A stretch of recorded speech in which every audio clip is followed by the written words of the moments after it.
آپ جانتے ہیں حضرت عمر رضی اللہ تعالیٰ عنہ کی شخصیت عدل و انصاف کا ایک بہت بڑا استعارہ ہے۔ ویسے تو شخصیت میں بہت کچھ ہے جو سامنے رکھا جا سکتا ہے، لیکن ایک بڑا مشہور و معروف پہلو ان کا یہ ہے کہ عدل و انصاف کی جو مثالیں حضرت عمر رضی اللہ تعالیٰ عنہ نے قائم کی وہ زمانہ بعد میں نہیں پیش کر سکا ہے۔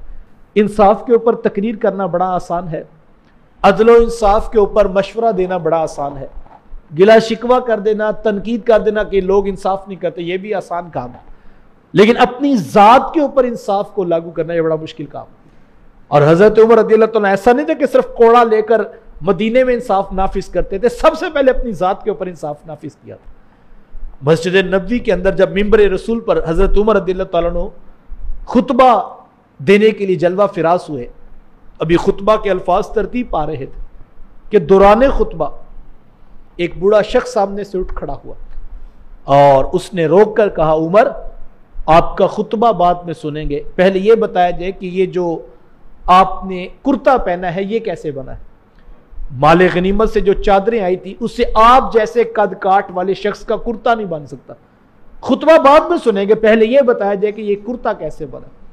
حضرت عمر رضی اللہ تعالیٰ عنہ ناراض نہیں ہوئے، جلال میں نہیں آئے، غصے میں نہیں آئے، کوئی محکمہ ایکٹیو نہیں ہو گیا کہ یہ کون ہوتا ہے امیر المومنین کے آگے بات کرنے والا، بلکہ حضرت عمر رضی اللہ تعالیٰ نے انتہائی تحمل کے ساتھ کہا کہ اس کا جواب میں عمر نہیں دوں گا بلکہ اس کا جواب میرا بیٹا دے گا۔ بیٹے کے جذبات نہیں بفرے کہ آپ کون ہوتے ہیں بات کرنے والے؟ 22 لاکھ مربع میل کا حاکم، آدھی دنیا کا بادشاہ، اور محفل کے اندر بڑے مجمع کے اندر خطاب کو روک کر سوال کیا جائے، یہ کتنا مشکل کام ہے۔ اور آپ جانتے ہیں کہ حضرت عباس رضی اللہ تعالیٰ عنہ فرماتے ہیں میں نے قرآن کی ایک آیت کی تفسیر پوچھنا تھی،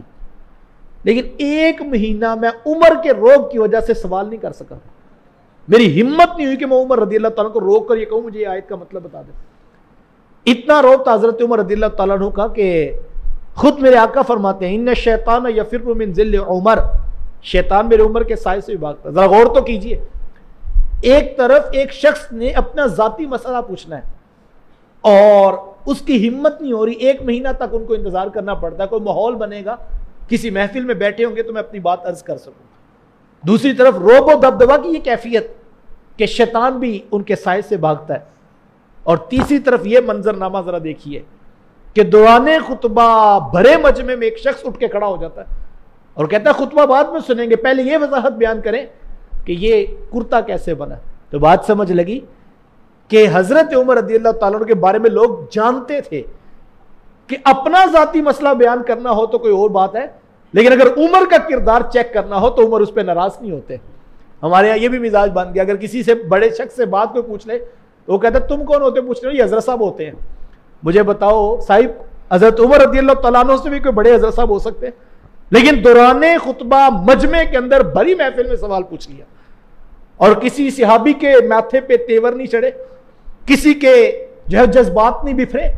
کوئی محکمہ ایکٹیو نہیں ہوا کہ آپ کون ہوتے ہیں، کوئی میڈیا والا نہیں آ گیا۔ آج تو سوال پوچھنے کی بھی گنجائش نہیں نہ چھوڑی ہم نے، لیکن مسجد نبوی کے اندر جہاں آوازوں کا شور بید بھی ہے لیکن حق کی بات ہو رہی ہے، ایک شخص کھڑا ہو جاتا ہے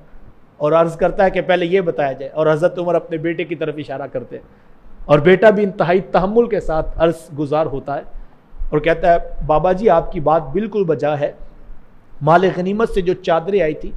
اس سے میرے بابا کا واقعی کرتا نہیں بن سکتا تھا، لیکن حقیقت یہ ہے